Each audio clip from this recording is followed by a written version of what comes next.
Hello বন্ধুরা, কেমন আছো তোমরা? আজকে আমি দাঁড়িয়ে আছি, এখন আমি দাঁড়িয়ে আছি এই যে শিম গাছ দেখতে পাচ্ছ, শিম গাছের ঠিক নিচেই এটা। এই শিম গাছটা উঠে গেছে আমাদের জাম গাছে। তো জাম গাছের ওপরেই অনেক শিম হয়, নিচে একটাও শিম হয় না। কিন্তু এবছরে নিচের দিকটা অনেকটা শিম হয়েছে, অনেকগুলো শিম হয়েছে, যেটা আমি রেসিপিতে দেখাতে পারবো। দেখতেই পাচ্ছ, এই যে দেখো।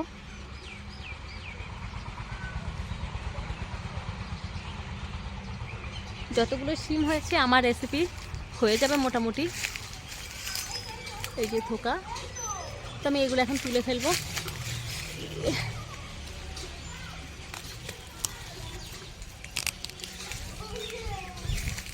এই যে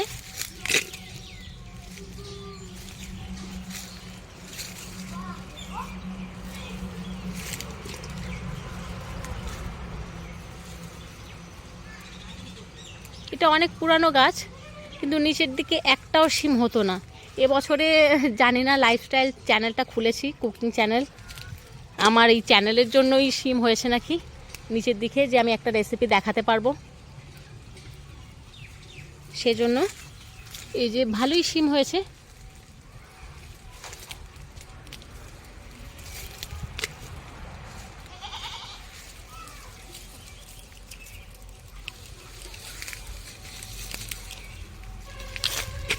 যা শিম হয়েছে আমার রেসিপি হয়ে যাবে।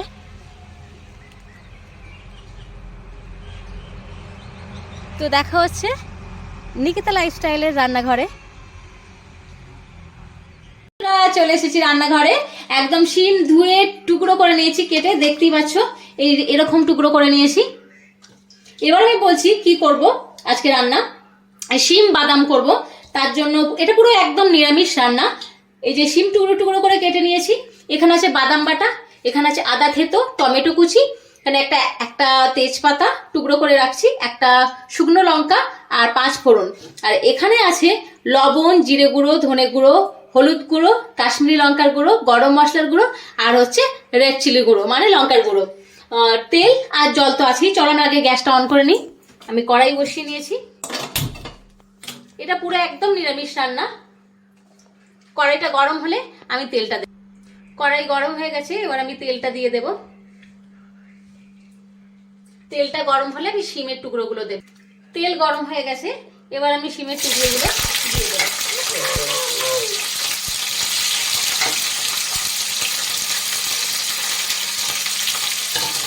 ভালো করে নাড়াচাড়া করে আমি ঢাকা দিয়ে দেবো। তার উপর আমি একটু লবণ আর হলুদ দিয়ে দেবো ওর উপরে।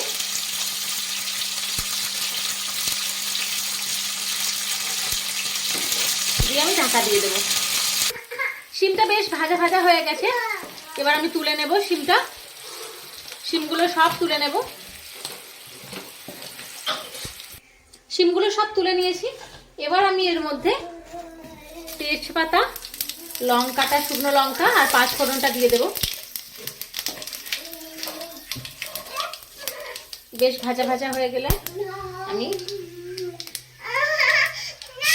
আদা থেতো করে রাখা সেটা দিয়ে দেবো। দিয়ে বেশ ভালো করে নাড়াচাড়া করে নেবো। আদাটা ভাজা ভাজা হয়ে এলে আমি এবার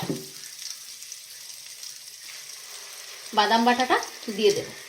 দিয়ে ভালো করে ওর সাথে মিশিয়ে নিয়ে বেশ নাড়াচাড়া করতে থাকবো। এর মধ্যে আমি টমেটোর টুকরোগুলো দিয়ে দেবো।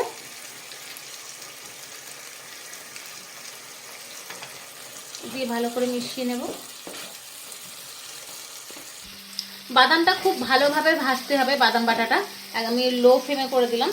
এবার এটা আস্তে আস্তে আস্তে আস্তে তেলটাও ছাড়বে, বাদামটা পুরোপুরি ভাজাভাজি হয়ে যাবে। বাদাম বাটাটা দেখতেই পাচ্ছ বেশ ভালোভাবে ভাজা ভাজা হয়ে গেছে। এবার যে গুঁড়ো মশলাগুলো রাখা আছে ওগুলো সব আমি দিয়ে দেব। দিয়ে ভালো করে মিশিয়ে নেব। এবার জল দিয়ে দেব। জলটা আমি প্রত্যেকটা ভিডিওতেই বলি যে জলটা বুঝে দিতে হবে, যে যে জিনিসটা জলের মধ্যে যাচ্ছে সেটা ঠিকঠাক মতো ডুবে থাকছে কিনা, সেটা নিজেরা বুঝে দেখে তারপরে জলটা দেব। গ্রেভিটা ফুটে গেলে আমি দিয়ে দেবো শিমগুলো। ফুটেও গেছে, এবার আমি দিয়ে দেবো শিমগুলো।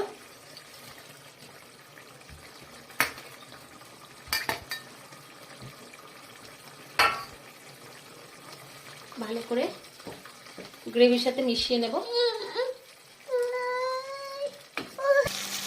শিম বাদাম রেসিপি একদম পুরো রেডি। এবার আমি নামিয়ে নেব। নিয়ে নিয়েছি শিম বাদাম রেসিপি, আর দেখো কত সুন্দর দেখতেও লাগছে। যারা শিম খাও না তারা অবশ্যই একবার ট্রাই করে দেখো এই রেসিপিটা, খুব ভালো লাগবে। আর এটা তোমার গাছের শিম, আরো বেশি সুস্বাদু লাগবে। তো বেশি করে যদি এই রেসিপিটা ভালো লাগে বেশি বেশি করে লাইক করো, কমেন্ট করো, শেয়ার করো। আর আমার চ্যানেলকে প্লিজ সাবস্ক্রাইব করো। কেউ সাবস্ক্রাইব করছো না তোমরা। এত সুন্দর সুন্দর খাবার তোমাদেরকে রান্না করে করে দেখাচ্ছি, তাও যদি না সাবস্ক্রাইব করো। প্লিজ সাবস্ক্রাইব করো। আর দেখো, দেখেও কেউ বলবে না যে এটা শিমের একটা রেসিপি। তো প্লিজ এই রেসিপিটা দেখো আর বাড়িতে ট্রাই করো। আর আমার চ্যানেলকে বেশি বেশি করে সাবস্ক্রাইব করো। তো দেখা হচ্ছে পরের ভিডিওয়ে। টাটা।